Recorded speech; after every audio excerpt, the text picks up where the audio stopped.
자리에 앉아주시고 우리 시간이 좀 지났기 때문에 시작해야 될 것 같습니다. 식사하고 나서 졸음이 많이 오죠. 예. 2시간을 한번 무릎을 꼬집고서 잠을 깨고 한번 2시간 동안 이 하나님의 메시지가 어떤 내용인지를 들어볼 필요가 있습니다. 여러분들이 졸음을 깨기 위해서 잠시 영상 하나를 보고 이제 말씀 시간을 시작하도록 하겠습니다. 한번 영상을 같이 보고 시작하도록 하겠습니다.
여러분 영상을 잘 보셨습니까? 우리는 그 2차 세계대전에 일본의 히로시마에 원자폭탄이 떨어져서 수많은 사람이 목숨을 잃게 된 사실을 잘 알고 있습니다.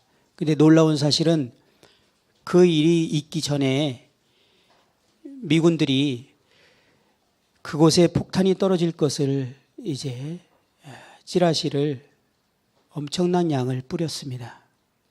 그리고 대부분의 그 지역에 있는 일본 사람들을 그것을 볼 수 있었습니다. 그리고 반응은 2가지로 나타났습니다. 가장 많은 반응이 미친 소리, 정신 나갔네. 미국이 어떻게 우리 이 대일본 제국을, 이것은 정신 나간 소리다, 말이 안 되는 얘기다 라고 말했습니다. 그리고 소수의 사람들이 그것을 믿고 그 지역을 피신했습니다. 결과는 생각 이상의 엄청난 일이 벌어졌습니다. 실제로 미국의 미군들의 원자폭탄이 떨어지게 됐고, 역사상 유례 없는 사상자가 일어났습니다.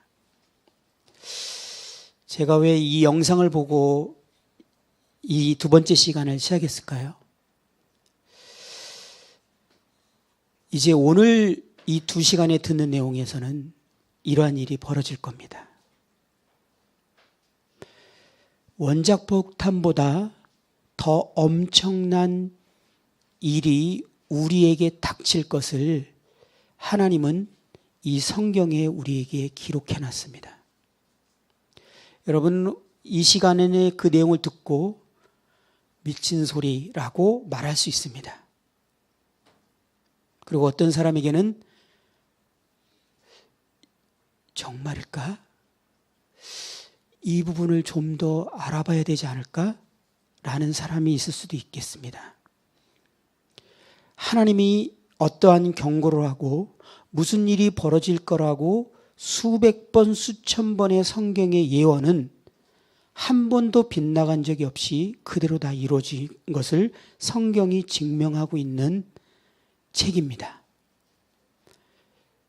그 내용 중에서 모든 인류가 들어야 될 너무나 중요한 메시지가 실려 있다는 겁니다. 우리의 영원한 삶과 죽음에 대한 다시는 되돌릴 수 없는 어떤 결과를 사람마다 이 사실을 받아들이느냐 그렇지 않느냐에 따라서 결과가 일어나게 될 것이라는 겁니다. 저는 지금 제 그냥 마음이라면 내 목에서 피를 토하는 마음으로 이것을 여러분들에게 전달하고 싶어요. 나의 책임을 정말 어떻게 해서라도 다하고 싶어요. 그럼에도 불구하고 여러분들이 그 부분에 대해서 스스로 선택하게 될 것입니다.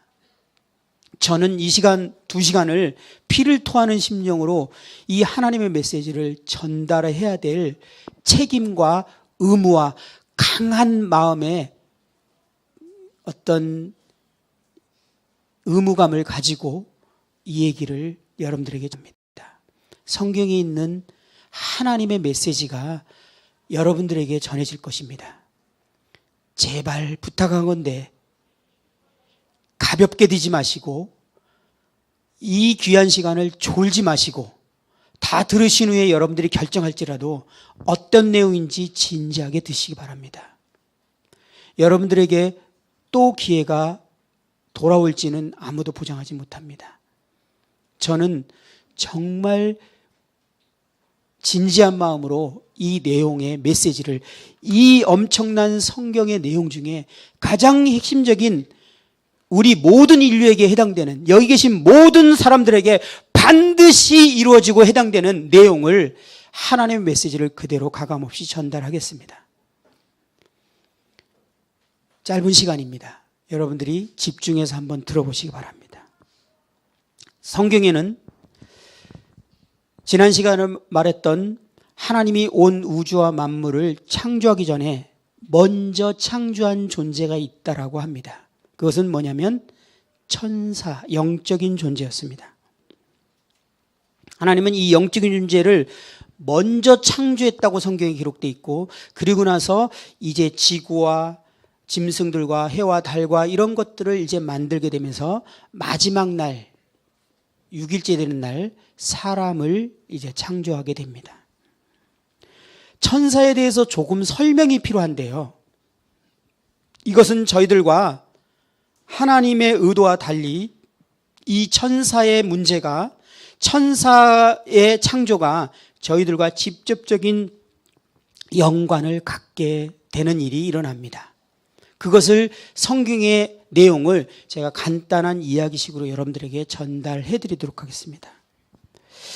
하나님이 성경의 천사는요, 셀 수 없이 많은 천사를 지었다라고 이렇게 기록하고 있습니다. 요한계시록은 지금으로부터 1900년 전에 기록된 제일 마지막에 기록된 성경인데, 내가 또 보고 들으매 보좌와 생물들과 장로들을 둘러선 많은 천사들의 음성이 있으니 그 수가 만만이요 천천이라.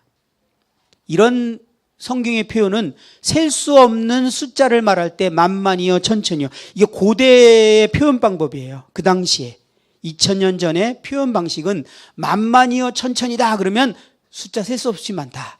모래, 바닷가에 모래처럼 많다라는 표현 지금 쓰잖아요. 그 당시에는 만만이요 천천이다 이렇게 표현했어요. 수많은 천사를 지었습니다. 그들은 영적인 존재였고요, 공간의 제약을 받지 않고 그냥 벽으로 통과해서 들어올 수 있는 그러한 존재였습니다. 그들은, 제가 이제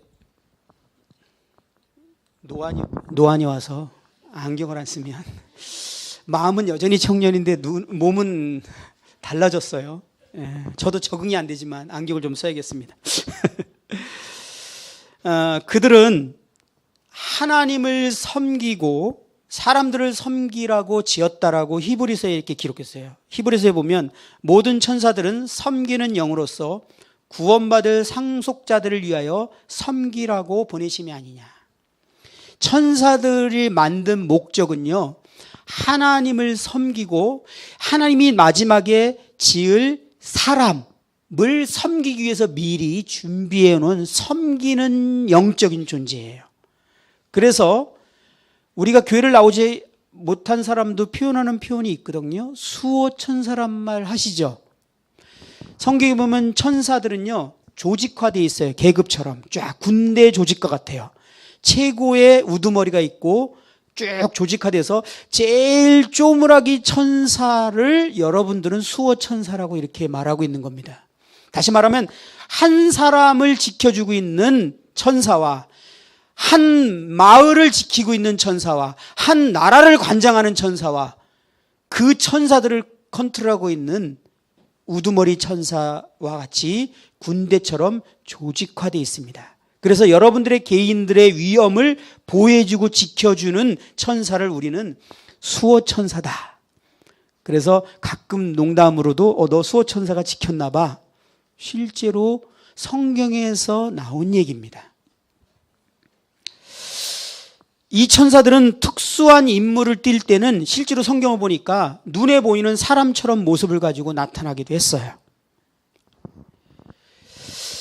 이들은 하나님을 섬길 뿐만 아니라 인간들을 섬기고 지키기 위해서 특별한 탁월하고 뛰어난 능력을 하나님께서 부여하셨는데, 열왕기라는 성경에 보니까 어떤 전쟁 중에 하나님의 명령을 받은 천사가 하나님의 그 백성인 이스라엘을 공격하는 문제에 대해서 하나님이 천사를 보내게 됐는데, 이 한 명의 천사가 하룻밤 사이에 10만 5천 명을 한 번에 18만 5천 명을 일시에 한 번에 죽여버리는 그런 사건이 기록되어 있습니다.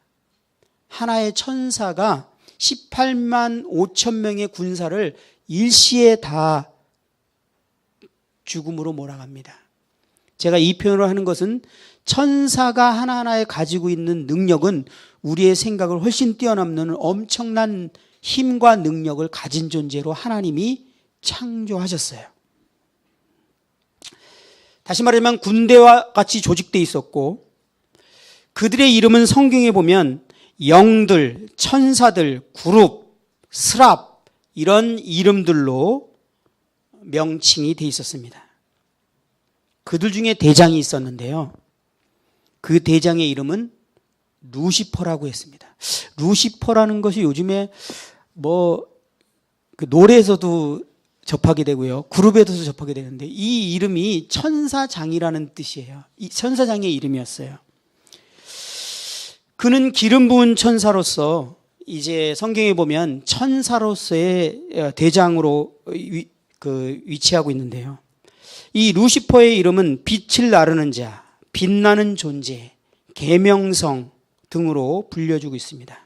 그는 다른 천사들보다 특별하게 지어졌어요. 이 특별하단 말밖에 할 수 없는 게 천사들 하나하나가 이렇게 탁월한데 그 중에 최고의 리더십이라면 우리의 상상을 훨씬 뛰어넘는 능력을 가진 존재로 천사장을 하나님이 만드셨습니다. 자, 우리 중에 다른 사람보다 하나님이 우리들을 만드셨는데 내가 다른 사람보다 더 뛰어나고 탁월하게 나를 지었어. 그렇다면 여러분들은 하나님 앞에 어떤 태도여야지 정상입니까? 더 하나님께 감사하고 하나님을 더 기뻐하고 하나님을 더 예배해야 됩니다. 왜냐하면 하나님이 특별하게 나에게 탁월한 능력을 줬으니까. 그래서요, 실제로 루시퍼는요, 찬양하는 자였고요, 하나님의 보좌 바로 옆에서 하나님을 예배하고 하나님을 높여드리고 하나님을 경배하는 위치에서 충실히 그 역할을 하고 있었습니다. 하나님은 유일하게 모든 피조물을 지으신 분이고 예배를 받으실 분이었어요. 근데 루시퍼가 어느 날 생각이 들어온 것 같아요. 가만히 보니까 모든 하나님의 창조물인 영적인 존재가 다 내 밑에서 내 명령을 받아들이고 있는데 딱 한 분만 내 위에 있단 말이야. 이게 이인자의 고민이에요. 저 밑에 천사는 꿈 안 꾸는데 가장 탁월해진 우두머리 천사인 루시퍼가 내가 저 하나님 자리에 앉으면은 어떨까? 그런데 내가 이 하나님한테 그 자리를 뺏을 만한 쿠타테를 일으킬 만한 능력이 내가 있는가 할 때 그 하나님의 뛰어남과 놀라움을 볼 때 내가 그럴 수 없을 것 같아. 그런데 왠지 이 하나님이 지으신 수많은 천사들이 함께 힘을 합하면 될 것도 같은 거야. 그래서 루시퍼가 이 성경에 있는 내용을 제가 시간상 여러분께 설명으로 드리는 겁니다.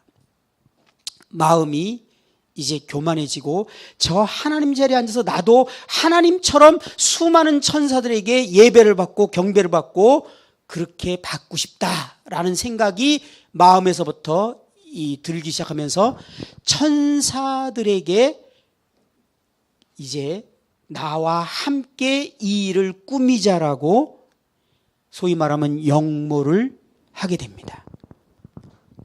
성경에 보니까요, 3분의 1의 천사가 이 루시퍼를 따르게 되는 것으로 기록되어 있어요. 어떻게 꼬드겼고 어떻게 설명을 했는지에는 성경에 그 내용 자체는 나오질 않아요. 그런데 정말 그 마음에 이제 동일한 마음을 품은 천사들이 3분의 1의 천천히와 만만히 셀 수 없는 천사 중에 3분의 1의 천사가 그 루시퍼의 말에 이제 동렬하고 하나님의 자리를 이제 하나님을 내치고 그 자리에 앉겠다고 이 마음을 품게 됩니다. 하나님은 전지하시다라는 말이 있거든요. 성경에 보면 이건 뭐냐면 하나님은 모든 것을 아셔요. 사실은 성경에 나오는 하나님을 살펴보면요, 여러분들이 생각하고 있는 내용을 하나님이 아세요. 우리는 사람의 생각을 읽을 수 없지만 하나님은 생각을 읽을 수 있어요. 여러분들이 지금 생각하는 생각, 그래서 친구들이나 다른 사람들한테 생각은 이러면서 다르게 얘기한 거 그 사람은 속였을 수 있을지 모르지만 하나님은 정확하게 그 생각을 읽고 계시는 분이었어요. 그래서 이 루시퍼와 천사들의 생각을 하나님이 알게 됩니다. 그리고 이 천사들을 하나님을 섬길 수 있는 이 천상에서 내어 쫓는 사건이 일어납니다. 3분의 1의 천사들이 하늘나라인 천상에서 하나님의 징계를 받아서 내어 쫓기게 됩니다. 그리고 하나님께서 내어진 쫓은 천사를 이제 최종적으로 그를 심판해서 감옥으로 집어넣기 위해서 영적인 감옥을 만들게 되는데, 그 영적인 감옥이 바로 우리가 말하는 지옥이라는 곳입니다. 지옥은요, 타락한 천사를 가두기 위해서 만든 감옥입니다. 그 감옥은 어떻게 구조가 되어 있는지 자세히는 모르지만, 이 벽을 통과할 수 있는 어느 곳이나 원하는 곳에 위치 이동을 할 수 있는 그런 영적인 천사가 그 지옥에 딱 들어가는 순간 갇혀서 나오지 못하는 구조물로 만들어졌습니다. 그래서 타락한 천사가 들어가면 그곳에서 나올 수 없습니다. 하나님께서는 하나님의 본질이, 대표적인 본질이 이제 두 가지가 있게 되는데요. 그 중에 여러분들이 아까 찬양하면서 자주 나온다는데, 하나님은 그분의 본질이 사랑이세요. 그런데 하나님의 본질이 또 하나가 있게 되는데, 그 본질이 뭐냐면 하나님은 거룩하신 분이세요. 거룩하다라는 말의 의미를 다양한 의미가 있지만, 우리가 가장 이해하기 쉬운 단어로 한마디로 딱 표현하면 죄와 분리됐다라는 뜻이에요.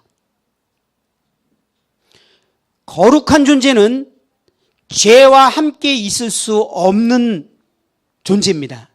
그래서 거룩은 만약에 빛이라면 죄는 어둠입니다.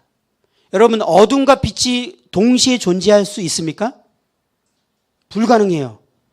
집에 처음에 문을 열고 딱 들어갔을 때 집안이 깜깜합니다. 어둠입니다. 여기에는 빛이 없어요.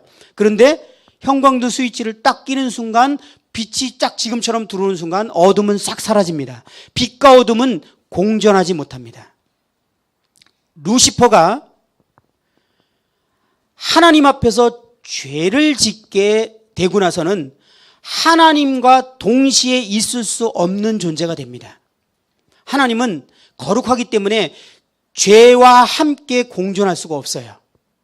죄의 개념이 무엇인지 지금은 잘 이해할 수 없을 텐데, 조금 있다가 제가 이 부분에는 자세히 좀 말씀드리겠습니다.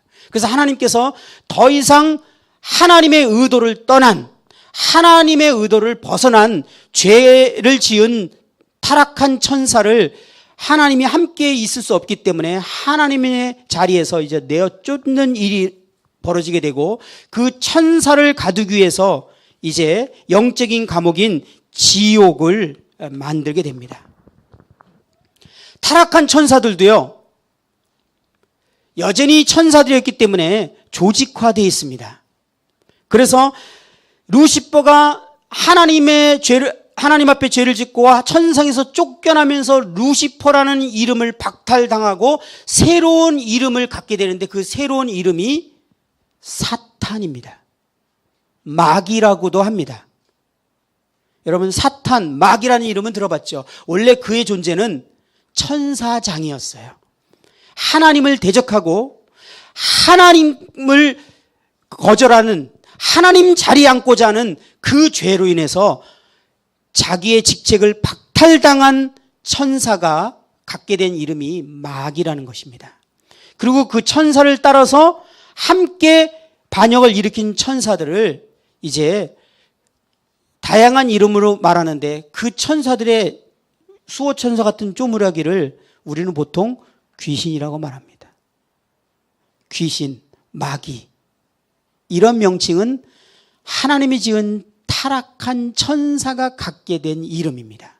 마귀라는 이름은 이제 대적하는 자라는 이름을 갖게 됩니다.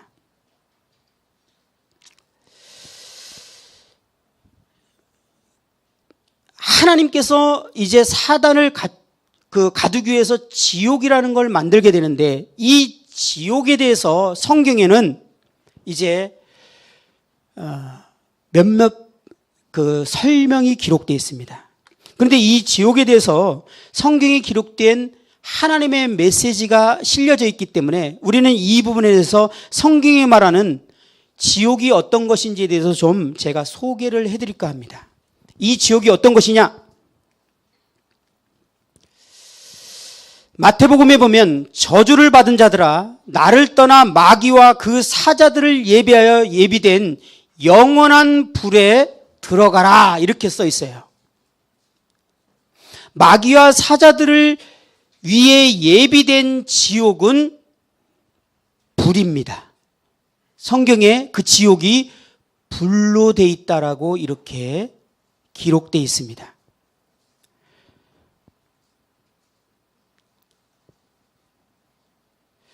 또 다른 성경의 구절을 보니까 그들을 미혹하는 마귀가 불과 유황못에 던져지니 거기는 그 짐승과 거짓 선지자도 있어 세세토록 밤낮 괴로움을 받으리라라고 지옥에 대해서 설명이 기록되어 있습니다. 여기를 한번 자세히 한번 다시 생각해 보면 지옥은 불과 유황못이라고 표현하고 있습니다. 여러분들 유황이 얼마나 뜨거운 온도를 갖고 있는지 아시죠?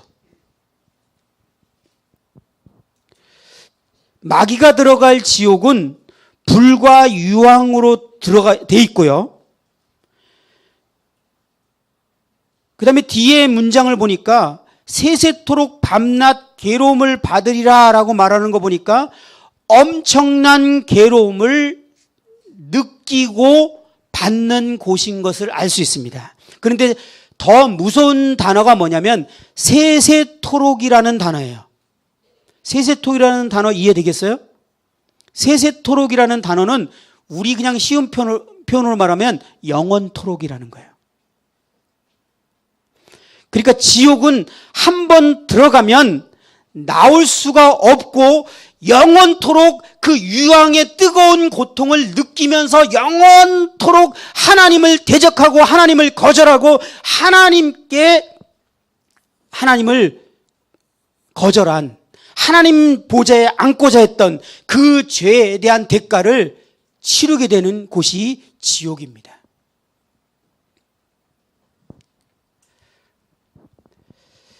저는 이 지옥을 생각할 때 하나님께 대해 지은 죄가 1000년 정도 동안 고통을 받고 끝나는 것이라고 만약에 성경에 기록되어 있으면 쉽진 않지만 한번 도전해 볼 만도 또 하다는 생각도 한편으로 들 때도 있었어요. 옛날에 정신 나갔을 때요. 왜 하나님 안 믿을 때. 왜냐하면 제가 교회는 나가는데 진짜 하나님이 계신지 안 믿을 때가 꽤 있었어요. 그럴 때 지옥이 있다니까 참 있으면 어떡하지? 없어야 되는데. 저 교회 나가면서도 그 생각 진짜 많이 했어요. 있으면 안 되는데. 없어야 되는데. 근데 이 세상이 너무 재밌고 좋아. 그래서 그러면서 속으로 생각하기에 사우나에 딱 들어가서 있어 보는 거야. 여기서 문이 밖에서 잠겼어. 내가 얼마나 버틸 수 있을까? 그러면서 상상을 해봐. 지옥이 한 100년 정도? 라면 한번 100년 고통당하고 여기서 한번 내 마음대로 살아볼까? 솔직히 되게 유치한 생각을 옛날에 학생 때요. 배려 생각 많이 해봤어요. 그런데 목사님이 설교를 딱 할 때 들어보면 100년, 1000년이 아니라 한 번 들어가면 영원토록 고통을 받는다는 거예요. 영원토록이라는 것은 한 번 들어가면 나올 수가 없는 곳이다. 그런데요, 이 지옥에 대해서 하나님께서 친히 인간들에게 표현한 방법이 있어요. 마가복음에 인간들에게 하나님의 아들이신 예수님께서 이렇게 표현했어요. 내 발이 너를 범죄하게 하거든 찍어버려라. 다리 저는 자로 영생에 들어가는 것이 두 발을 가지고 지옥에 던져지는 것보다 나으니라. 하나님이 죄인에 대해서 반드시 심판하셔서 지옥에 집어넣을 것인데 만약에 네 발이 자꾸 죄 짓는 곳으로 가면은 차라리 다리를 한쪽을 잘라버려서 그쪽으로 가지 못하고 하나님 나라로 가는 것이, 이 땅에서 불구로 사는 것이 지옥에 가는 것보다 낫다라고 지금 말하는 것입니다. 그 다음에 이어지는 말은 만일 내 눈이 너를 범죄하거든 빼버리라. 진짜 살벌한 표현이죠. 이거 하나님이 직접 표현하신 거예요. 눈이 범죄하면 눈알을 빼버리라는 거예요. 왜? 차라리 눈을 빼버려도 지옥에 가지 않는 게 낫다라는 거예요. 지옥은 절대 가서는 안 되는 곳이라는 말을 지금 이렇게 표현하고 있는 거예요. 다리를 차라리 자르더라도 지옥은 가면 안 돼. 네 눈이 작고 음란한 것을 보고 엉뚱한 짓을 자꾸 하면 차라리 눈알을 빼버려도 지옥은 가지 말라는 거예요. 거기는 절대 가서는 안 되는 곳이라고 말한 겁니다. 그러면서 뒤에 뭐라고 표현하면 거기에는 구더기도 죽지 않고 불도 꺼지지 아니하느니라. 사람마다 불로써 소금 치듯함을 받으리라. 여러분, 불 속에다 소금 던져보셨어요? 집에 가서 한번 후라이팬에다 소금을 넣고요, 불에다가 딱 놔보세요.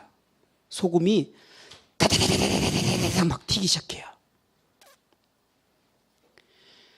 지옥에 들어간 사람은 이게 너무 뜨거워서 그냥 견딜 수가 없으니까 이 소금이 튀기는 것처럼 사람이 펄쩍펄쩍 뛴다는 거예요. 너무 뜨겁고 고통스러워서. 그런데요, 무서운 표현이 있어요. 구더기도 죽지 않는다라는 말은 무슨 말이에요? 지금 무엇을 표현하고 있는 거예요? 구더기같이 미미한 존재조차도 거기를 들어간 존재는 죽지 않고 영원토록 살아야 된다는 거예요.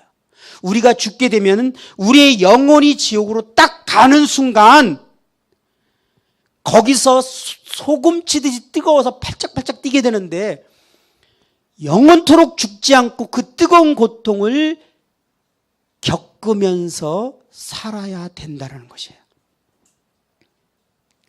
근데 지금 제가 말하는 것에 논리적으로 뭔가 이상한 논리가 있었어요. 느끼셨어요? 이 지옥은 누구를 위해서 만들었다고요? 타락한 천사를 위해서 만들었다고요. 타락한 영적인 존재가 들어가서 이 고통을 당하도록 만든 지옥이에요. 감옥. 그런데 지금 마가복음의 표현을 보면 사람이 지옥에 들어가는 표현으로 지금 표현하고 있어요. 이 지옥은 사람을 위해서 만든 감옥이 아니에요. 타락한 천사들을 가두기 위해서 만든 지옥인데 사람이 들어갈까봐 사람이 들어가지 말도록 지금 표현하고 있는 내용을 볼 때 뭔가가 지금 그 사이에 문제가 생겼음을 보게 됩니다. 일단 그 얘기를 좀 뒤로 미루고요. 지금 하나님께서 여러분들에게 첫 번째 메시지를 하고 있습니다.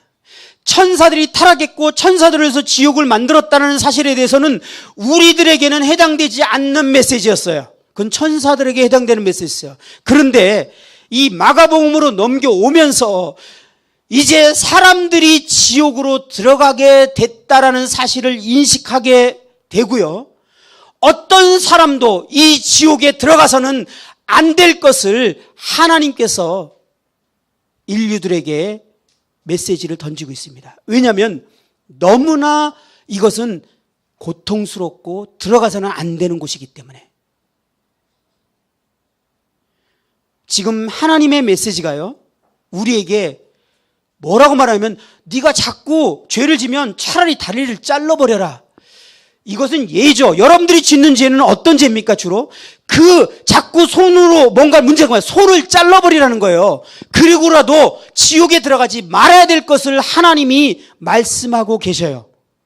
왜 하나님이 이렇게 말씀하고 있죠? 우리에게 왜 이 메시지가 지금 주어지고 있죠? 저보다 더 근본적인 것, 왜 사단이 들어갈 지옥에 인간이 들어가게 돼서 하나님이 인간을 보고 지옥에 들어가지 말 것에 대해서 경고를 하고 있냐는 거예요. 저는 이 두 번째 시간에 이 내용에 대해서 여러분들에게 자세히 말씀드리겠습니다.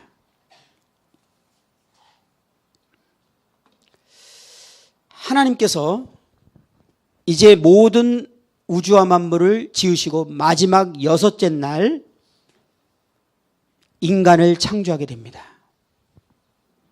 자, 여기서 여러분들이 지금 이해되든 안 되든 내용을 끝까지 한번 들어보세요. 저는 성경에 있는 내용을 그대로 여러분에게 전달합니다. 하나님이 기록하신 이 성경. 인간이 왜 만들어졌을까? 궁금하지 않으세요? 성경은 분명합니다. 하나님이요, 본질이 아까 거룩하시다 그랬죠. 죄와 함께 할 수. 근데 또 하나의 본질이 뭐라고요? 사랑이시다. 하나님은 사랑이세요.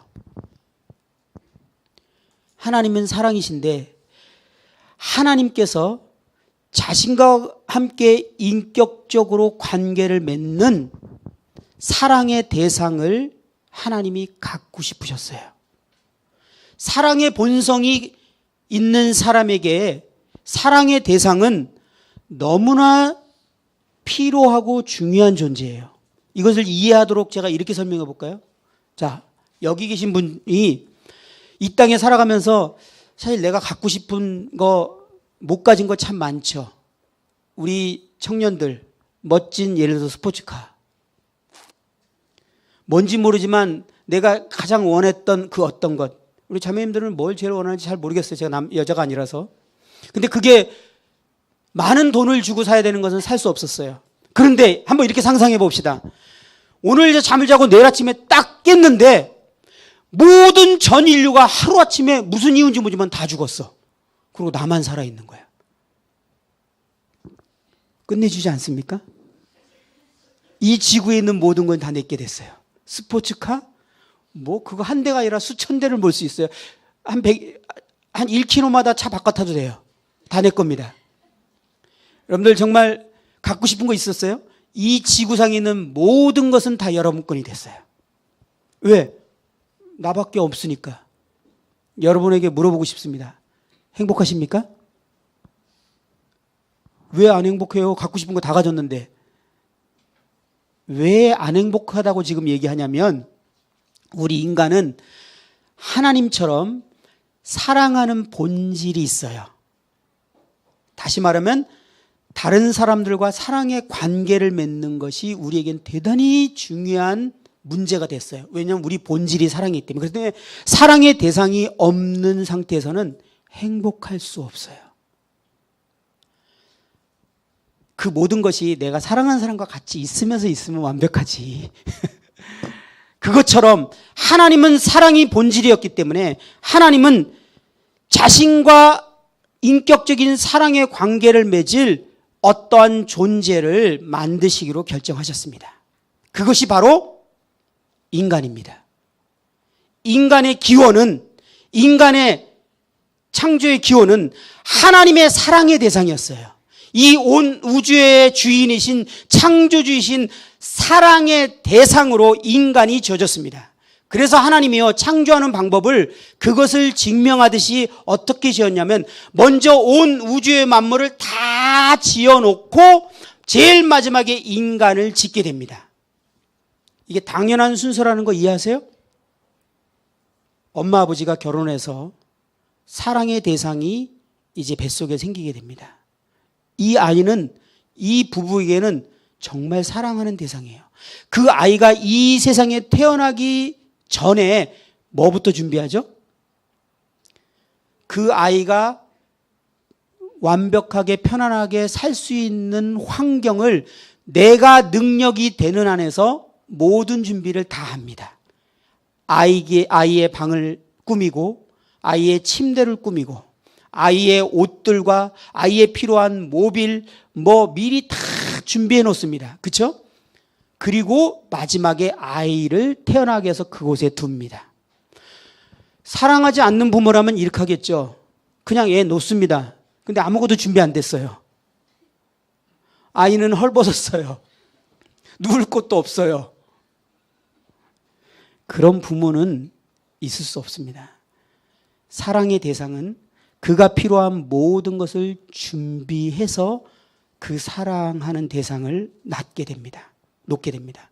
하나님은 인간을 사랑의 대상으로 짓기로 작정하셨기 때문에 인간에게 필요한 모든 것들을 조성하기 시작하는데 하나님의 능력만큼 조성을 시작합니다. 이 말이 무슨 말인지 혹시 이해가 되세요? 제가요, 이거를 좀 이해하는 것을 어떻게 이해했냐면, 고등학교 때 우리 반 친구 중에 재벌 아들이 한 명 있었어요. 제 이름이 만근, 되게 무겁죠? 근데 그 친구 이름이 세근이었어요. 그래서 그 친구가 나만 보면, 야, 만근아. 그래서 얼떨결에 친해졌어요. 세근이라서. 자기는 세근이 돼가. 그래서 이 친구가 어느 날 저를 자기 집으로 데려간 거예요. 집에 들어가는 순간부터 내가 뭐 이런 집이 다 있지? 그러고 들어가서 이제 그 집을 들어가서 얘 방으로 딱 들어갔는데, 고등학교 때입니다. 1학년 때. 그 친구 방이 이 방만 했어요. 이거보다 좀 컸나? 이 방만 했어요. 이거보다 좀 큰 것 같아요. 그리고 둘레 책상이 7개가 있었어요. 얘는 7개가 필요하지 않아요. 근데 왜 이렇게 많냐니까, 이게 쓰다가 또 뭐 무슨 책상 더 멋있는 게 있으면 하나 갖다 놓고 또 하나 갖다 놓고 하다 보니까 책상이 7개가 됐어. 이 아이의 집은, 이 아이의 방은 정말 축구를 해도 될 넓은 공간이었어요. 이 아이가 이 넓은 방이 필요했을까요? 제가 그 아이하고 대화해봤지만 그런 방 전혀 필요하지 않았어요. 근데 왜 이렇게 넓은 방과 7개의 책상과 엄청난 것들이 준비됐냐면, 그건 아버지 마음이었어요. 얘가 하는 말이 그래요. 뭐 내가 해달라고 해도 안 하는데 우리 아버지가 해줘. 그냥 한마디로 이해됐어요. 왜냐하면 이 아버지는 어마어마한 재벌이야. 그런데 이 아들은 아버지의 사랑의 대상이야. 내가 너를 사랑한다라는 걸 보여주고 싶어. 그 아버지는요, 내가 가진 능력으로 다 표현하는 거예요. 그 표현 방법이 이렇게 넓은 방을 준 거야. 침대가 너무 한쪽 구석에 있어. 이 나무 공간은 우리 반 애들 다 데리고 가서 공차도 되겠어. 야, 제가 그런 집이 있다는 걸요, 그때 처음 알았어요. 이번에 누구였죠? 그 미국 유명한 여가수가 아이를 낳는데 그 수종 두는 사람만 10명인가 30명을 두고 누구예요? 이름 얘기하는 것 같은데. 저 뉴스에 잠깐 스쳐가 본 것 같아요. 돈이 너무 많으니까 얘 애를 하나 케어하기 위해서 보모 같은 사람을 10명을 뒀다 그랬어요. 30명을 뒀다 그랬어요. 얘 하나 케어하는데 필요 없잖아요. 왜? 진짜 내가 사랑하는 대상이 이 땅에 나왔거든. 내가 가진 능력으로 다 이 사랑을 표현해야만 해. 그래서 그렇게 했어요. 그게 뉴스에 나왔어요. 제가 왜 이 설명을 하는지 이해하시죠? 하나님이요, 인간을 사랑의 대상으로 줬는데 하나님이 인간에게 지금 표현하는 거야. 내가 너를 사랑으로 줬어. 그런데 나는 너의 아버지인데 내가 얼마나 능력이 많고 큰 존재인지를 너한테 보여줄게 라고 우리가 아직도 다 연구가 남은 우주를 줬어요. 그리고 사실 우리가 막상 필요한 건 지구밖에 필요하지 않았거든요. 그리고 그 안에 심지어는 완벽한 삶을 살 수 있는 에덴 동산이라는 곳을 만들고 그 안에 남자와 여자를 짓게 됩니다.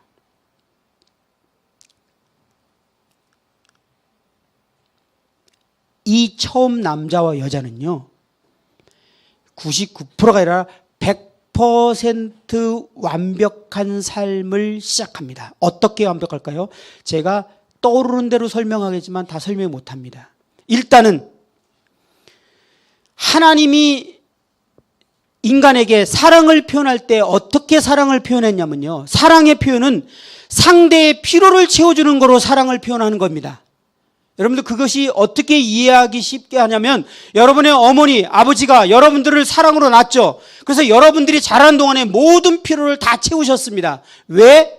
사랑의 대상이기 때문에 그 사람의 필요를 채운 거예요. 만약에 어떤 아이가 유치원을 가는데 가방이 필요하고 유치원복이 필요한데 이것을 사야만 되고 이것이 없어서 고민하는 유치원생이 있다면 그 아이는 분명히 필시 부모가 없는 아이일 거예요. 부모가 있다면 그 부모는 그 아이가 필요를 생각하기도 전에 미리 모든 필요를 다 준비해서 그 아이의 나이에 맞게 그 아이가 앞으로 있을 모든 필요를 다 채워 놓습니다. 하나님이 인간을 지었을 때 이 온 우주 만물을 지은 방식은 인간에게 필요한 완벽한 환경을 100% 조성했어요. 우리의 먹을 거와 우리의 필요와 우리의 모든 것들을 완벽하게 지어놨어요.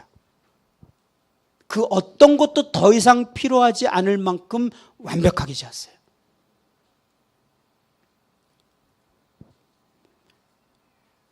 그리고 하나님이 그 사랑을 인간들에게 이제 표현했습니다.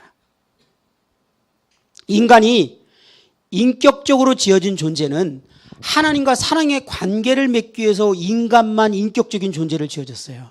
하나님이 지은 많은 피조물들, 짐승들은 우리와 같은 인격체가 아닙니다.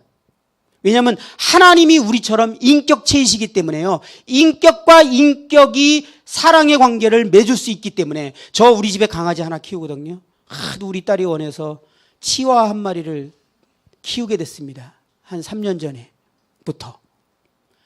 이야, 이 아이는 정말 주인을 얼마나 좋아하는지. 제가 집에 들어가면 막 좋아서 오줌을 싸요. 너무 좋아서 막 꼬리치면서 오줌이 찌래요. 그러면 제발 오줌 좀 싸지 마라. 근데 10번이면 10번 다 그래요. 한결같이 저를 좋아해요. 어떻게 이렇게 주인을 좋아할 수가 있을까?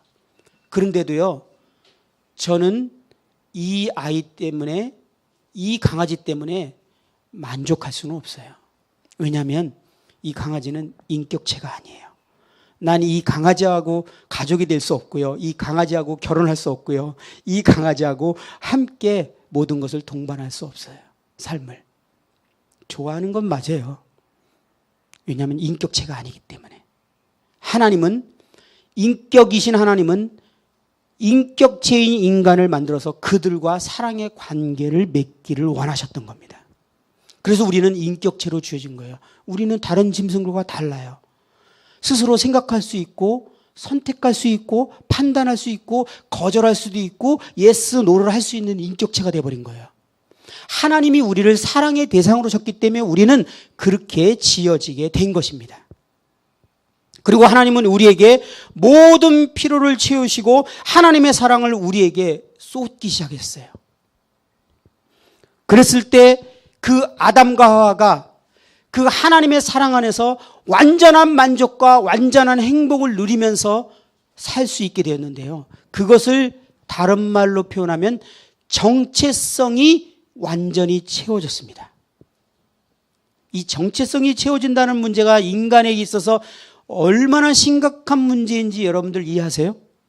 정체성 채워진다는 개념을 쉽게 얘기하면 어떻게 이해하면 되죠? 여러분, 초등학교 들어갔을 때 반에서 우리 담임선생님이 나를 제일 이뻐해. 다른 모든 애들보다 나를 제일 이뻐해. 여러분, 그 아이의 정체성은 어떻죠? 최고예요. 학교 가는 게 즐겁죠? 대학교에 있는데 교수님이 나만 보면 껌뻑 죽어. 나를 정말 최고로 인정해. 거기서 우리 정체성이 올라갑니다. 우리 집에서 형제들이 다 있는데 우리 엄마 아버지가 나한테는 껌뻑 죽어. 집안에서 정체성이 최고입니다. 그 반대인 아들이 정체성을 바닥을 치는 거죠. 그죠? 학교를 안 가겠다고 하는 특징이 뭡니까? 선생님이 나 싫어하는 거예요. 정체성이 바닥을 쳤어요. 지금 제가 무슨 말을 하는 거죠? 자, 여기서 중요한 문제는 뭐냐면 하나님이 인간을 사랑의 대상으로 줬기 때문에 인간은 하나님이 아주 중요한 영역들을 인간에게 주어졌는데 인간은 사랑을 받고 싶은 본능을 갖도록 지었다라는 거예요. 하나님이 사랑으로 대상으로 졌는데 인간이 사랑받고 싶은 본능이 없다면 하나님은 실패자가 된 거예요. 왜? 전화 왔는데 제가 어느 집에 갔더니요, 우리 개하고 다른 개가 있었어요. 그 집에 갔더니 그 개는 특징이 절대 사람한테 가지 않더라고요. 그런 게 있죠. 오라 그래도 절대 안 가요. 그래서 그 주인이 우리 집에 와서 너무 부럽다는 거예요. 이렇게 사람한테 잘 안기는 개면 얼마나, 우리 개는 오라 그러면 절대 오지 않는다는 거예요. 주인이 원하지 않는 강아지가 됐어요. 이게 이해가 될까요? 하나님이 인간을 사랑의 대상으로 줬기 때문에 인간은 하나님의 사랑을 받는 것으로, 하나님의 사랑을 받는 것으로 줬기 때문에 사랑받고 싶은 본능이 강하게 지어진 존재예요. 그래서 어떤 인간도 사랑받고 싶지 않은 인간은 단 한 사람도 없습니다. 나는 사랑받는 걸 원하지 않는다. 그 사람은 지금 뭔가 문제가 생긴 거예요. 그리고 하나님은 혼자 짝사랑하려고 지은 것이 아니라 사랑의 관계를 맺기 위해서 지은 거기 때문에, 함께 사랑하려고 지었기 때문에 인간에게 또 다른 본능이 있었는데 사랑받고 싶을 뿐만 아니라 사랑하고 싶은 본능이 있습니다. 이게 인간을 지은 근본적인 목적이기 때문에요. 인간은 정체성, 만족감, 행복감을 언제 느낄 수 있냐면 사랑을 받을 때 그것을 느낍니다. 그것도 누구에게 사랑을 받을 때 느끼도록 지어졌냐면 하나님의 사랑을 받을 때 인간은 완전한 정체성과 만족감과 행복감을 느끼도록 지어졌어요. 그래서 모든 사람들은요, 사랑을 받고 싶어 합니다. 그리고 사랑하고 싶어 하는 본능이 있어요. 그런데 하나님께서 처음 지은 아담과 하와가 하나님께서 그의 모든 필요를 채우고 모든 사랑을 표현할 때 그 아담과 하와는 하나님 안에서 정말 만족하고 행복하고 정말 완벽한 삶을 누리고 있었습니다. 그런데 그리고 하나님은 이 인간들에게 하나님이 지은 모든 짐승들과 모든 우주 만물들을 다 인간들에게 선물 주면서 네가 이 짐승들을 다스리고 이제 너 것으로 만들어주겠다. 그래서 하나님이 그들에게 복을 주시며 하나님이 그들에게 대해 생육하고 번성하여 땅에 충만하라, 땅을 정복하라, 바다의 물고기와 하늘의 새와 땅에 움직이는 모든 생물을 다스리라 라고 하나님께서 지으신 모든 것을 선물로 줍니다. 왜? 이 모든 우주 만물은 인간을 위해서 지어진 존재이기 때문에 그렇습니다.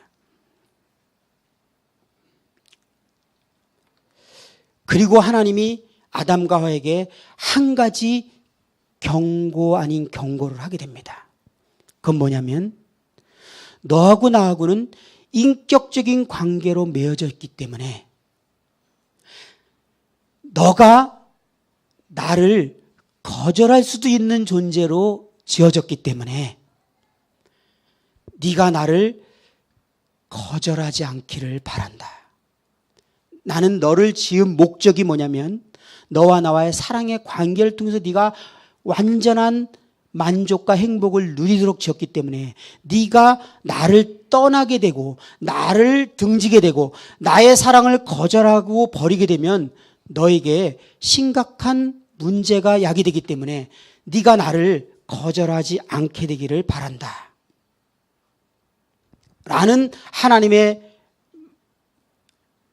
말씀으로 이제 하나님이 뭐라고 하시냐면 사람이 나를 사랑하면 내 말을 지키리니 내 아버지께서 그를 사랑하실 거예요. 나를 사랑하지 않는 자는 내 말을 지키지 아니하나니, 이런 말씀이 성경에 있거든요. 이 말이 무슨 뜻이죠? 하나님은 인간에게 사랑을 모든 필요를 채우는 거로 사랑을 표현했습니다. 그러면 인간은 하나님을 사랑하라고 지었는데 인간이 하나님께 사랑을 표현하는 방법은 무엇이었습니까? 인간은 하나님께 어떤 필요를 채울 수 있는 존재가 아니에요. 하나님은 모든 걸 가지셨기 때문에. 그래서 인간이 하나님께 사랑을 표현하는 방법은 하나님을 기뻐하고 하나님의 뜻을 순종하는 거였어요. 부모님은 아이들을 사랑하기 때문에 아이들의 모든 필요를 채웁니다. 그걸로 사랑을 표현합니다. 그리고 아이는 엄마를 사랑한다면 엄마의 말을 순종하고 엄마를 기뻐하는 것으로 전부입니다. 그래서 하나님께서 인간에게 요구한 것은 네가 나와의 사랑의 관계를 계속 유지하는 것은 나를 기뻐하고 내 말을 순종하는 것 외에는 너에게 원하는 것이 아무것도 없어. 나는 너와 이러한 사랑의 관계를 통해서 내가 너의 필요하는 모든 것을 채워줌으로 말미암아 너는 완전한 정체성과 완전한 만족과 완전한 행복을 누리도록 내가 너를 지었어. 그러면서 하나님께서 이제 이런 말씀을 하십니다. 여호와 하나님이 그 사람에게 명하여 이르되 동산 각종 나무의 열매는 내가 임의로 먹되 선악을 알게 하는 나무의 열매는 먹지 말라. 너가 먹는 날에는 반드시 죽으리라 하시니라. 이 말씀을 하나님이 아담과 하와에게 합니다. 이 말의 의미가 무엇입니까? 하나님이 선악을 알게 하는 나무를 열매를 먹지 말라고 하면서 네가 먹는 날에는 반드시 죽으리라라고 이렇게 표현을 합니다. 우리가 죽음에 대한 개념을 성경적인 개념에서 이해하게 되면 이 말은 쉽게 되는데요. 성경에서 말하는 죽음이라는 말은 분리라는 말을 하는 겁니다. 우리 시대는 이거를 제일 잘 표현한 그 영화가 하나 있었는데 사랑과 영혼이라는 영화였어요. 여러분들 청년들은 잘 안 봐서 모르죠. 가끔 영화에 보면 사람이 딱 죽으면 영혼이 몸하고 분리됩니다. 그걸 보고 우리는 죽었다. 죽음은 분리를 맙니다. 여러분들 이거는 지금 꽃꽂이가 안 와서 살아있네요. 꽃꽂이가 하나도 없네요. 여기 꽃이 어딘가에 꽂혀 있습니다. 꽃이 활짝 피어 있습니다. 산 겁니까? 죽은 겁니까? 살아있어요? 죽었어요? 죽은 거예요. 가지가 몸에서 딱 잘리는 순간 그 꽃은 죽었고요. 분리됐잖아요. 그리고 물에 꼽아놓으면 그 물의 수분을 빨아 있는 동안에만 살아있는 것처럼 보이다가 이제 시들어져서 죽습니다. 살아있는 나무는 겨울에 시들어서 죽은 것 같지만 봄이 되면 다시 피죠. 원가지에 잘린 꽃꽂이는 시들어버리면 회복되지 않습니다. 그것을 죽었다고 하는데요. 다시 말하면 분리됐다란 뜻입니다. 하나님이 지금 네가 이 선악과를 먹는 날에는 반드시 죽으리라라고 말한 의미를 우리가 다시 되돌아서 해석하면 네가 나와의 사랑을 거절할 때만 이것을 따먹고 이 선악과를 너가 따먹는다는 것은 네가 나를 거절하고 나와의 관계를 이제 청산하고 끊어버리겠다라는 너의 의사의 표현으로 받아들이겠다라는 말이에요.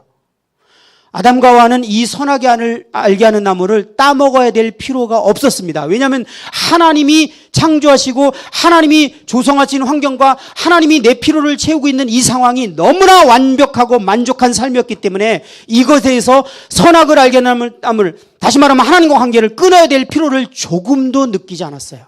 그리고 인간은 거기서 많은 자녀를 낳고 많은 사람들이 이제 하나님과 사랑의 관계 가운데 살아가도록 될 것이라고 여겼어요. 그런데 문제는 타락한 사단이 하나님을 대적하는 자라는 이름을 가진 사단이 이 하나님의 계획을 흐트러 버리고 싶었어요.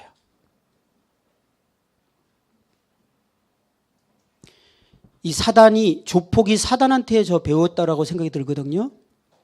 조폭이요, 저를 공격할 때 직접 저를 공격하는 것보다 제가 가장 사랑하는 제 딸이 둘이 있는데 제 딸을 건드리는 것이 더 효과적이라는 걸 되게 잘 알아요. 그래서 조폭이 뭘 하다가 말 안 되면 딸이 있으시죠? 이렇게 한마디만 하면 저는 그다음부터 잠 못 잡니다. 차라리 저가 저를 때리는 게 낫지.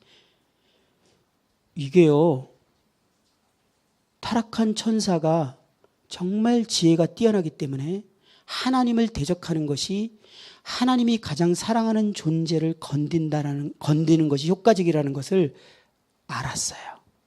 그래서 사단이 이제 아담과 하와에게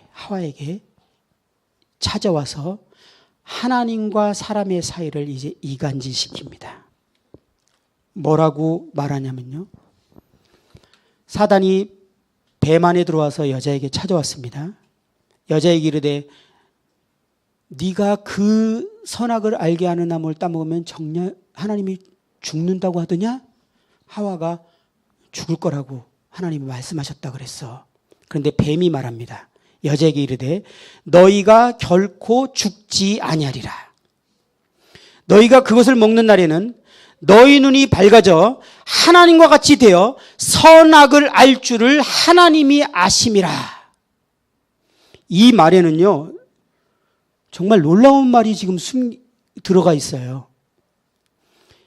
사단이 여자에게 하나님은 그걸 먹으면 정령 죽으려 하는데 사단이 그거 죽지 않아 라고 말했다면 제가 사람이라면 저는 그 말을 믿지 않았을 거예요. 하나님 말을 더 믿었을 거예요. 왜냐하면 하나님이 지금까지 나한테 한 걸 볼 때 하나님은 나에게 사랑을 베푸셨고 이 사단은 나에게 아무것도 준 것이 없어요. 그렇기 때문에 사단의 말을 처음부터 덥석 받아들일 이유가 없어요. 그런데 그 다음 문장이 정말 심각한 문장이 표현됐습니다. 그 말은 뭐냐면 너희 눈이 밝아져 하나님과 같이 되어 선악을 알 줄을 하나님이 아심이라. 이 말이 무슨 의미죠? 아담과 하와는요, 하나님을 대면해서 보고 있었고 그 하나님이 얼마나 크시고 영광스럽고 위대한 분이신지를 정확하게 알고 있었어요.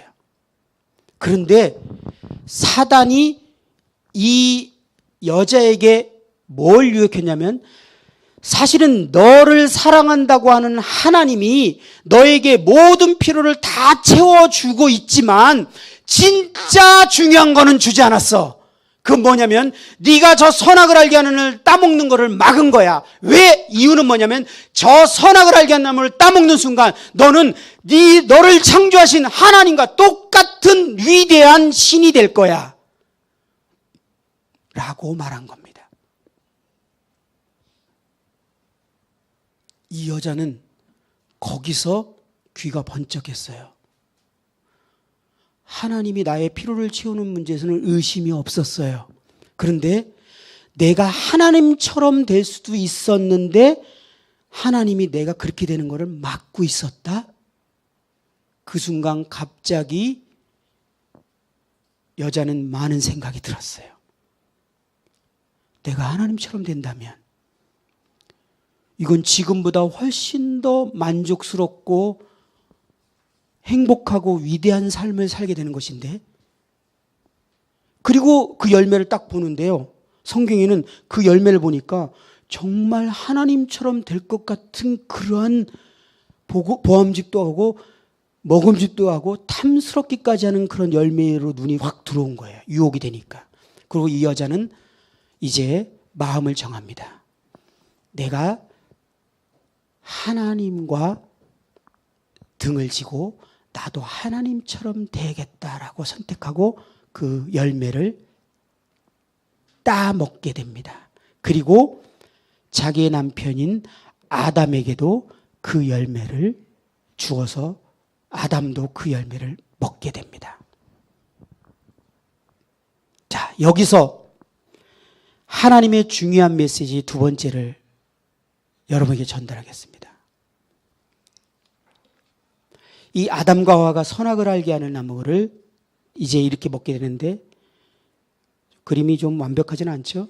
예. 그런데 여기서 하나님께서 우리에게 성경에서 말하는 죄의 정의를 설명하십니다. 대부분의 사람들이 죄에 대한 개념을 잘못 오해하고 있는데요, 이거 하나를 분명히 오늘 이해하시는 건 대단히 중요합니다. 자, 성경에 말하는 죄란 무엇이냐? 이 죄라는 단어의 파생어로 시작된 원어가 하말티아라는 단어인데요, 하말티아는 뭐냐면 관역을 벗어났다, 목적을 벗어났다라는 단어예요. 죄라는 단어가 목적을 벗어났다라는 단어에서 나온 문장입니다. 이 말은 무슨 뜻이죠? 자, 설명해 보겠습니다. 제가 지금 손목에 시계를 차고 있습니다. 이 시계를 만든 사람은 이 손목의 시계를 만들 때 어떤 의도를 가지고 만들었어요. 정확하게 24시간을 똑같은 박자로 돌아가면서 시간을 24시간을 알려주기 위해서 이 시계를 만들었습니다. 그렇죠? 만든 사람의 의도는 그거예요. 근데 이 시계가 8월 달이 되니까 좀 더워. 그래서 8월 달에는 좀 낮에는 천천히 가다가 밤에 빨리 호다닥 돌아서 24시간만 맞추면 되지 않아. 그리고 시계가 이상하게 낮에는 상당히 늦게 가다가 잠자고 일어나 보면 제 시간에 돼 있어. 이 시계가 그렇게 하기로 자기가 정한 거예요. 그렇게 된 시계를 전문 용어로 뭐라 그러죠? 성경적인 용어로 고장났다. 전문 용어야, 고장났다가. 이 고장났다가 하말티아라는 단어예요. 자, 우리가 핸드폰을 지금 삼성 몇 이렇게 하면 그 기능들이 쫙 있잖아요. 그 만든 사람의 목적과 의도가 있습니다. 그 의도대로 핸드폰이 기능을 다 하게 되면 정상이지만 그 기능 중에 어떤 기능을 딱 손실해버리거나 기능을 발휘하지 않으면 그 핸드폰은 고장났다고 합니다. 왜 고장났다는 단어를 무엇으로 쓰냐면 만든 사람의 목적을 벗어났다라는 말이 고장났다라는 단어예요. 그러면 인간을 하나님이 왜 줬다고요? 인간은 하나님이 사랑의 관계를 맺고 하나님의 사랑을 안에서 하나님의 사랑을 받고 나도 하나님을 사랑하도록 지은 것이 인간의 목적이라고요. 그러면은 인간이 하나님의 지은 목적을 벗어났다, 하말티아, 그러면 뭐라고 써요, 단어를? 인간은 고장났다고 안 해요. 물건만 고장났다 그러거든요. 물건은 목적을 벗어난 걸 고장났다. 인간은 물건이 하기 때문에 고장났다고 안 하고요. 뭐라 그래 단어를 쓰냐면 죄가 되었다 이렇게 쓰는 거예요. 인간이 창조한 하나님의 목적을 벗어난 걸 보고 죄가 되었다. 그래서 죄가 되은 것에 사람인자를 써서 죄인이라고 쓰는 겁니다. 이 부분을 여러분들이 정확하게 이해하시는 게 필요한데요. 하나님이 온 우주를 만들고 인간을 만들 때는 그 만든 사람이 하다못해 이 컵도 만든 사람이 의도를 가지고 만들었어요. 물을 담도록 만들었다니까요. 이 컵이 만약에 밑에 구멍이 나서 물이 샌다면 이 컵은 고장난 컵이에요. 목적을 벗어난 거예요. 그 어떤 것도 지금 우리 눈에 보이는 모든 것이 의도를 가지고 목적을 가지고 만들지 않은 것은 단 한 가지도 없습니다. 한번 찾아보세요. 그 지금 목적대로 다 있는 것은 그 물건의 가치를 인정받지만 만약에 저 선풍기가 돌아가지 않는다면 저기 왜 달려있는 거예요 도대체? 빨리 띄어내야죠. 고장난 선풍기입니다. 그것을 보고 고장났다고 합니다. 이 고장났다라는 말은 목적을 벗어났다 이 말이에요. 목적을 벗어났다라는 고장났다라는 말과 인간이 하나님의 지은 목적을 벗어났다라는 말과 동의어인데 죄와 고장은 동일한 단어입니다. 그래서 고장난 물건은 반드시 AS를 받고 정상 기능으로 돌아오든지 AS가 안 되면은 어떻게 해요? 버리잖아요. 버리면 어디로 가죠? 쓰레기 소각장에서 태워지는 거예요. 회복이 안 되면 그렇잖아요. 인간도 똑같이 하나님의 목적에 벗어나면 죄가 되었고 다시 하나님의 목적대로 AS가 돼서 돌아와서 하나님과 관계를 회복하게 되면은 그거를 AS 받았다고 인간은 안 그러고 물건이 아니라서 인간은 구원받았다 그래요. 그리고 구원받지 못한 상태의 고장난 상태를 죄인이라고 말해요. 하나님의 목적을 벗어난 상태. 자, 그렇다면 지금 여기 처음에 교회를 오시거나 그 다음에 몇 차례 왔더라도 지금 여러분들이 내 상태가 성경에서 말하는 죄인의 상태인지 아니면은 구원받은 회복된 상태인지에 대해서 헷갈릴 게 없으시죠? 여러분이 지금 하나님과 인격적인 사랑의 관계를 맺고 있다면 여러분들은 회복된 상태, 구원받은 상태입니다.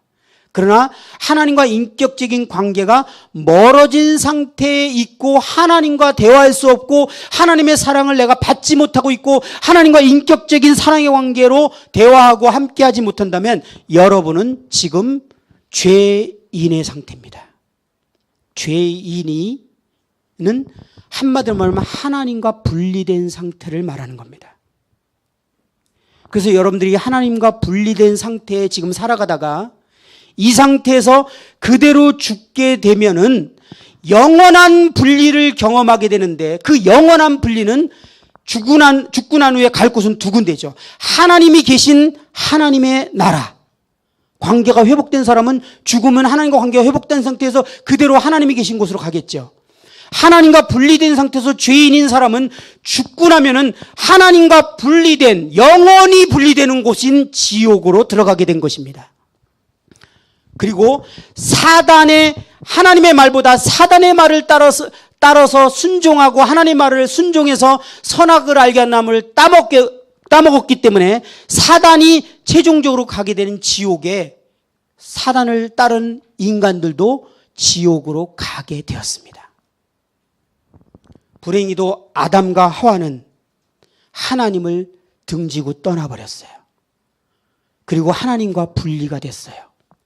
이 상태로 그냥 죽으면 사단의 자녀가 된 상태에서 사단이 들어가는 지옥으로 들어가게 된 거예요. 죽고 난 다음에는 하나님과 관계를 회복할 수 있는 기회가 주어지지 않습니다. 그 지옥은 영원한 감옥이기 때문에 하나님은 이제 인간들에게 전하고자 하는 메시지가 있었어요. 아담과 하와가 하나님을 떠난 상태에서 수많은 인류들을 낳기 시작합니다.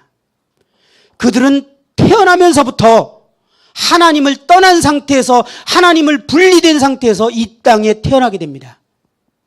하나님과 분리된 상태에서, 하나님의 목적을 벗어난 상태에서, 하나님과 사랑의 관계가 없는 상태에서 이 땅에 태어납니다.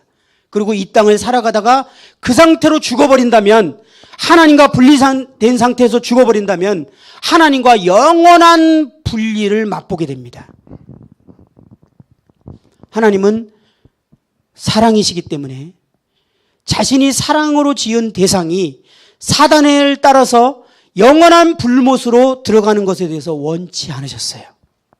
그래서 하나님께서 성경이라는 메시지를 통해서 먼저 우리들에게 이 메시지를 전해주기를 원했습니다. 너희들이 지금 살아가는 삶의 방식이, 지금 살아가는 이 삶의 방식이 하나님의 지은 목적대로 사는 것이 아니고 죄인으로서 살아가고 있기 때문에 이 상태로 그대로 인생을 마감하게 되면은 하나님의 영원한 심판인 지옥으로 들어가게 될 것이다라고 하나님이 말씀하고 계시는 것입니다.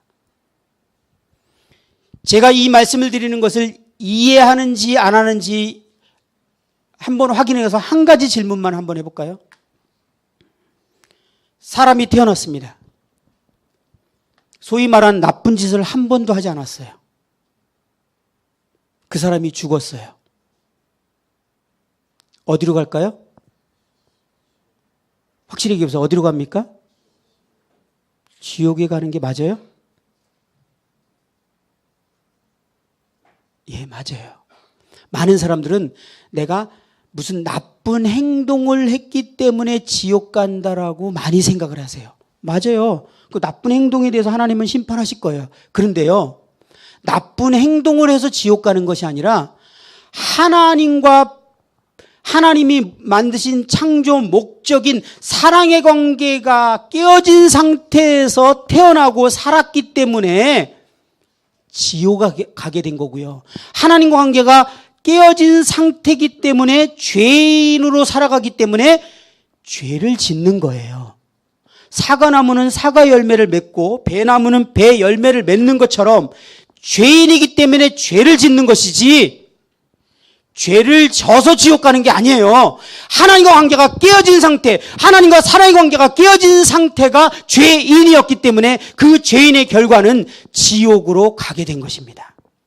하나님은 모든 인류에게 이 메시지를 반드시 알려주고 싶었어요. 그런데 사단은요, 이 메시지를 인간이 듣는 걸 원치 않았어요. 완벽하게 이 성경을 알지 못하게 하고 인생을 최선을 다해서 노력하고 살아가다가 그냥 인생을 마감하도록 하고자 하는 것이 사단의 목적이에요.